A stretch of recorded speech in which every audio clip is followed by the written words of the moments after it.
It is Dave Lawrence. I am on location and in New York City at Radio City Music Hall, and a very special opportunity here.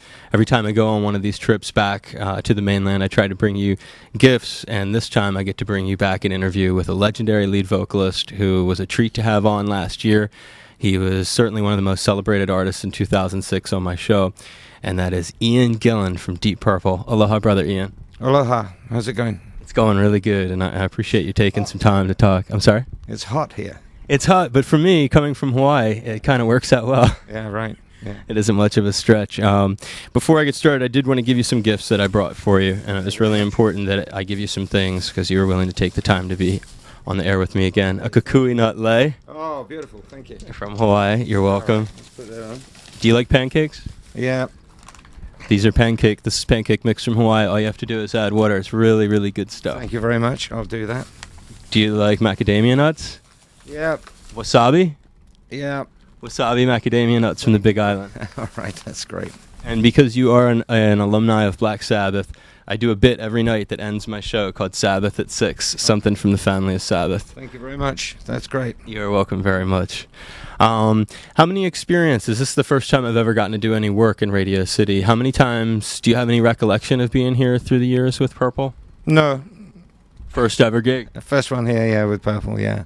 We played Madison Square and Meadowlands and Beacon Theatre and all those other places. Purple did a gig here once when I wasn't in the band, but I've never played here before. It's a fantastic venue.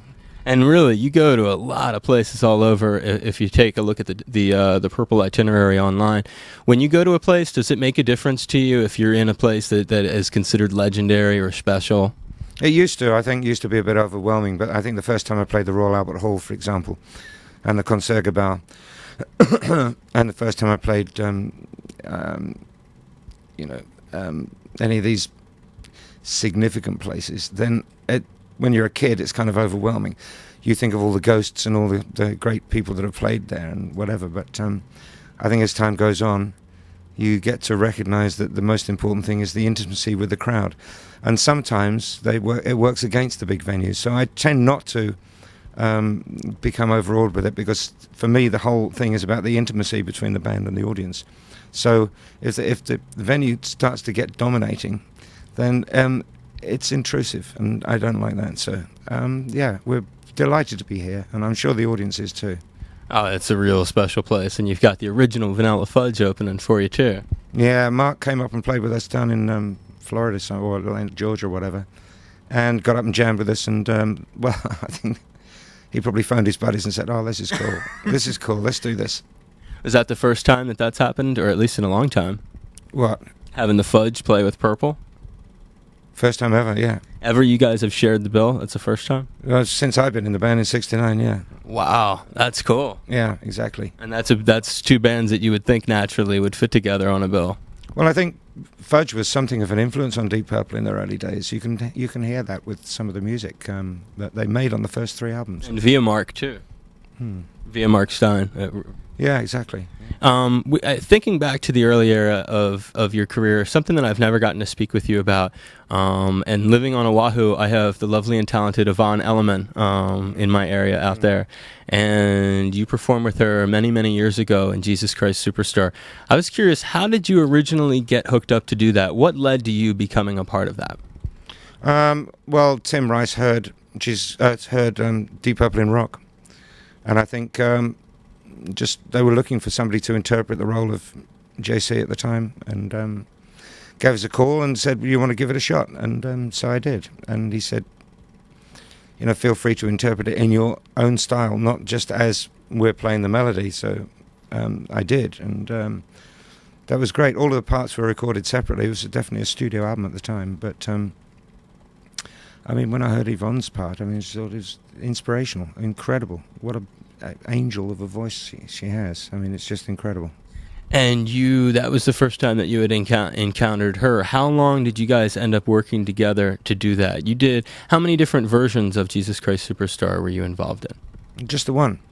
The original studio album. I was offered the film and I was offered the stage part, but I was in Deep Purple, and there was no contest really about it was one or the other, and it had to be Purple. And so they did happen simultaneously. You had just basically gotten into Purple, and it happened not long after that. Yeah, I'd done an album, and I think we were just finished a world tour, and so I got the call to do that. It took 3 hours to do the Superstar thing, and so it was just an afternoon in the studio. What a cool thing, though, to have as part of your lineage and your history. Well, I find it fantastic. There's a lot of things going on at the moment. I study a lot of science, and there's, interestingly enough, I not only played Jesus Christ, but I also played Charles Darwin in a thing called Darwin the Evolution 10 years later. So that was also an interpretive studio album. And so, yeah, I've had some great times in my life. I've worked with a lot of my heroes, and I've done some odd things as well, and just some fusion stuff. I sang with Pavarotti a couple of times, and I've been a lucky bugger. Yes, you have. You certainly have, and you've always been very gracious too. When you think of that early '70s era, there was a time when musically, people, at least in the United States, in the media, would make a comparison between Led Zeppelin, Black Sabbath, and Deep Purple, and the sort of the three bands were the trilogy of hard rock, and maybe the cream of British hard rock, and the pioneering aspect of metal. All these years later, do you ever see the comparison with those two groups, or has that sort of changed the way when you look back at that? Well, we happened at the same time of an era, I suppose, but I don't think any of us were heavy metal. I think, apart from maybe Black Sabbath, who were definitely the fathers of what you want to call heavy metal. I mean, everything I heard coming out of Seattle sounded like Tony Iommi was their dad, you know. And I think, so you could definitely say that Black Sabbath, I think, was the originators of heavy metal. I don't think Purple or Zeppelin were anything like heavy metal. I don't think it was anything. We were blues bands, and Purple was more diverse. Zeppelin was pretty much down the line blues band, and Purple were partially. But I mean, then we had John Lord and with the classical and blues influences, and then we had Roger Glover with his folk, and Ian Pace with a Buddy Rich and big band swing influence, which he's still got now, and that made our sound. And Richie and me with our various little sort of influences of rock and roll and session playing and whatever.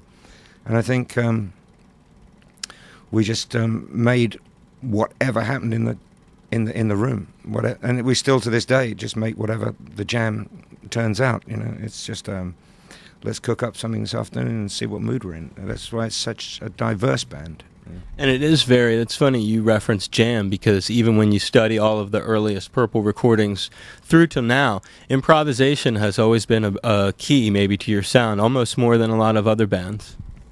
Well, I don't know how other people write, but that's how we write. We just get in the studio, put the kettle on, see how the football's going, talk about the dog and the family, and get in there and start playing for 6 hours a day. And then after about 3 weeks, we got an album. And it comes together bit by bit. Something emerges during 3 o'clock. The first 3 days, it's chaos.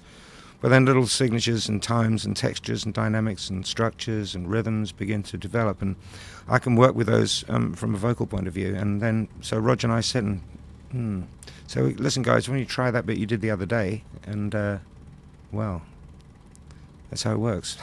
Is it different with Steve, especially now that Steve has ended up becoming what is now the longest running single guitarist in the band, and he's really, is the writing process different? I sort of look at him as like a well of riffs. Well, it is different. It's better. I mean, it's better because it's consistent. I mean, he's a sublime professional, and so he applies himself to his work, and he's always there. And yes, you're right, he's very inventive. The guy still practices 4, 5, 6 hours a day, and even when we're on tour, and when we've got shows. And so he can have a musical conversation with Don probably more easily than you and I could have using words. Right. And so, yeah, I've kind of looked at him as coming to the band, because he's just like filled with all these ideas. And I've gotten a chance to talk with him since he's been in Purple, and it's just different having that kind of cat in the group, you know, than at any other point. He's just he's like a guitar virtuoso, and yet he's a different kind of sound, really. Well, he is. I mean, there was no point getting someone the same as Richie, otherwise, you know, because that would have just been awful. We wanted to progress musically, and Richie had done what he could do, and Richie was a character that everyone knew, and so I don't think we wanted that. Otherwise, there were I think Ingwe was screaming to get in the band, but I mean, the last thing we wanted was a histrionic guitar player in that sense. What we wanted was something that could take the band musically forward for 10, 20 years, and I think it's important that when we get to a studio that somebody's got that kind of depth to them and history. I think it's important that we could all find some future in what was going on rather than just recreating a second-hand image. And you certainly have, as Rapture of the Deep was definitely a great testament to that. We pounded the song Wrong Man, and it became one of our most popular current classics of the last year or so. And you listen to that guitar riff, it's just so visceral and in your face. It is just, and it's a great tune because it's both heavy and punchy, but it sounds fresh and it maintains the classic Deep Purple sound to my ears. And that has Don Airey on board on the keyboards as well. Yeah, Don's been on board for the last 2 albums since Bananas, and I mean, he's a consummate musician, obviously, and he's brought a bundle of energy into the band, enthusiasm and drive, which I think, with all the greatest respect to John Lord, who's probably we think of as the godfather of Deep Purple, the grandfather, if you like, and we still speak to him regularly. I mean, he phones up often backstage and says, "What are you playing tonight?" Yeah, that's what you told me last year. And I mean, Roger was, I think, having dinner with him in London last week, and but John was getting tired, there's no two ways about it, and his solos were becoming, I think, less productive. His mind was drifting back to the stuff that he wanted to work on, this classical material, and he's done quite a lot of it since he left the band. And I think the touring was beginning to get to him a little bit. So Don comes in, right, let's go, and with all that pounding energy again, and that's very important for the performance side of things. And the writing too. The back-to-back song on that record, the keyboard solo he does in that. Are you familiar with that really, really psychedelic kind of, I don't know what the, like, clavinet, I forget the instrument it's reminiscent of. That's another really hot Don moment on the record. Yeah, I love it. Back-to-back, I love that. Yeah, that's a very good, right? That's the name of it, right? The real funky one I'm talking about. Yeah. We added that after Wrong Man as an additional single from the album. When you're not on the road, where are you basing yourself these days? Well, I live in England. I've always lived in England. And sometimes if the weather's really, really crappy, like it might be occasionally in England, we go down to Portugal. In fact, we rent a villa down there, just a little place so we can get away and get some sunshine, do a bit of writing. So we've just actually bought a place down there. So based in England, but sometimes I go to Portugal. That's cool. That's nice to know where you're at. And you mentioned earlier, you said something along the lines, I'm just paraphrasing, that in your life you've gotten to work with some of your heroes and inspirational people.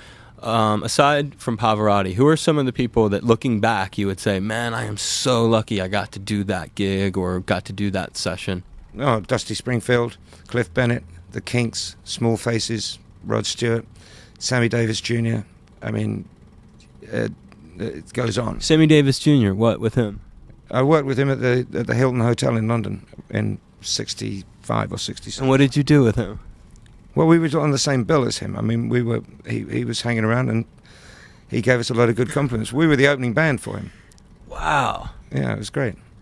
In 65. So who was that you were? That was episode 6. Okay, wow. And you opened for Sammy Davis Jr.? Yeah, opened for Dusty Springfield too. Did a whole tour with her, and that was amazing.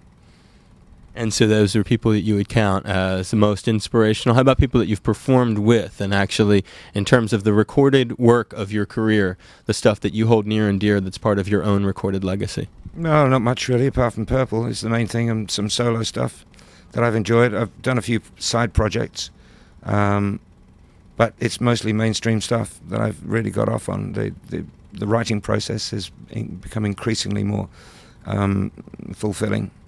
And of course, these guys just get better. The trouble is trying to keep it simple, because the better musicians get, the more complex they try and get. And so to keep it rock and roll, you've got to just, and they don't want to. They become as adept as top class jazz or classical musicians by this stage of their career. They're hard to hold back. They're hard to hold back. But I think the great thing about having the empathy within a small group of people gives you that. The idea that we're all speaking with one voice. My impression of meeting, the only other time I met Deep Purple was in 2001 on the tour you guys did with Skynyrd, and we were presenting a show in Boston, and I got to spend time with all you guys. And the thing that I took away from it was the good vibe among the band members. And it's sort of the way you just described it again. Is it still, am I wrong to think Deep Purple are a very, very close group of friends?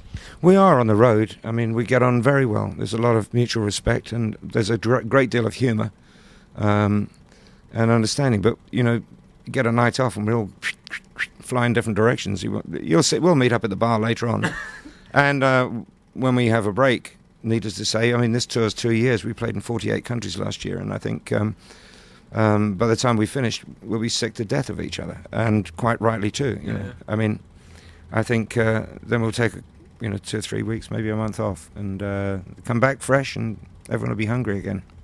Ian, for anyone who's listening to this who is looking for inspiration in their own lives, of all the different hurdles and stuff that you've faced and ended up where you are, for anyone who might be going through difficult times out there or facing some sort of uncertainty, are there any sort of mantras or ways that you look at things that have given you strength to carry on in difficult times in your life that you would be willing to share? Well, I think the important thing we learned, we didn't know we were learning in the beginning. We'd all had quite a bit of experience. We paid our dues musically. Well, the one thing that's really hard to cope with as a youngster is success. That's the hardest thing in the world, is to carry yourself with it. I mean, to accept a compliment gracefully and to actually conduct yourself like with some maturity. It's very difficult when you're being pressured from all sides with pressures that you've never learned how to deal with. And that's why a lot of kids explode. They make fools of themselves, and we all did the same thing. We all acted like idiots, to be honest. But I think the important thing to remember through all of that is that it's the music that keeps you going. And I think if you have some kind of altruistic approach to it, I often tell people, they say, what's the best gig you ever did? What's the best record you ever made? I say, well, best this, best that is for sort of teenagers really. My favourite pet, my favourite colour, my favourite pop group and all that sort of thing. As you get a little older, you philosophize a little more. And I look back and I think if I had to nail it, the best gig I ever did was attended by 40 people. And the best record I ever made was sold about 5,000 copies. So in the millions and millions and millions and millions and millions of hundreds of millions of records we've sold, and the God knows how many people we've performed to, those are the two number one highlights. And so success is not necessarily the accumulation of wealth or commercial accountability or platinum discs. It's actual fulfillment. Music's been a great friend to me, and because I've loved it, I've been able to ride through the troughs as well as the peaks, and you pick up a bit along the way of understanding and knowledge. So I would say stick to your guns. It's an old thing. I mean, it's nothing new in that, but just enjoy the music, or enjoy whatever it is you're devoted to. And I think, even if I had had no success at all, I had lots of advice about this when I was a kid, and I followed it. And so I've enjoyed doing what I've been doing, whether it's been successful or not, in the eyes of the commercial world. Well, that's great to pass on some advice like that, and I hope that you'll strongly consider keeping Hawaii as a potential stop on a future tour. We would love to have you back there, and you got to know that my station has been really supportive of both the Gillans Inn and Rapture of the Deep and Bananas. We were on House of Pain as soon as we got it, so I just strongly encourage you, keep an open mind to coming our way. All right, well, it's been great talking to you. We will come to Hawaii as soon as possible. I appreciate it, Ian. Cheers, mate. Aloha, this is Ian Gillan from Deep Purple, and you're part of the only show that matters, the Workforce Afternoon, with my friend Dave Lawrence. Aloha, this is Ian Gillan from Deep Purple, and I've got good news for you. It's that magical time of the day, and we celebrate with our friend Dave Lawrence. Hey, Dave, have a happy 420.